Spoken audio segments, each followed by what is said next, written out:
Tender দেওয়া হয়েছিল, হঠাৎ করে বলা হচ্ছে অবাস্তব প্রকল্প, কয়লা উঠবে না, ব্যাথলটা উঠবে না। আদিবাসী গত 21 সালের পর থেকে 4 বছর ধরে 3-4 বছর ধরে লাগাতার মমতা ব্যানার্জি নিজে কলকাতা থেকেও তাজপুর বন্দর আর দেউচিয়া পাচামি তার ছিল দুটো মানে কি প্রজেক্ট, এবং এই প্রজেক্টের সঙ্গে তিনি এমপ্লয়মেন্টকে জুড়েছিলেন। বলেছিলেন তাজপুরে বন্দর হলে পুরো দক্ষিণবঙ্গের ওই এলাকার লোক, অবিভক্ত মেদিনীপুর সহ লক্ষ লক্ষ লোকের চাকরি হবে।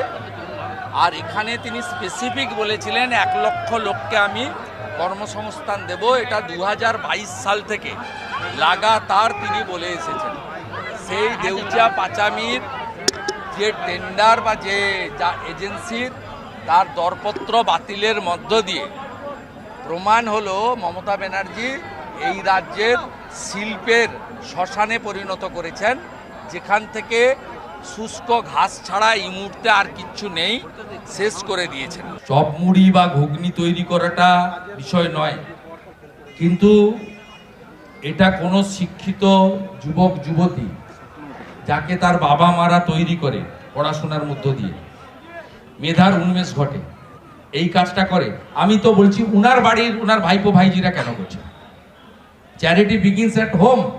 মমতা ব্যানার্জি তার বাড়ি থেকে তার বাড়ির যারা বেকার আছে তাদেরকে দিয়ে এটা শুরু করুন, বাংলাদেশি অনুপ্রবেশকারীদের আটকানোর জন্য, ওরা যাতে ডকুমেন্ট শো করতে না পারে। কিন্তু পারবে না। প্রজেনি ম্যাপে ইলেকশন কমিশন তাদের যে অত্যাধুনিক আইটি সিস্টেম দিয়ে বের করেছে, ইউএআইডি কে দিয়ে, বাঙ্গালোরে তার সিস্টেম, সেখান থেকে এগুলো করে আগুন লাগান আর পুড়িয়ে দিন, কিছু করতে পারবেন, কিচ্ছু করতে পারবেন।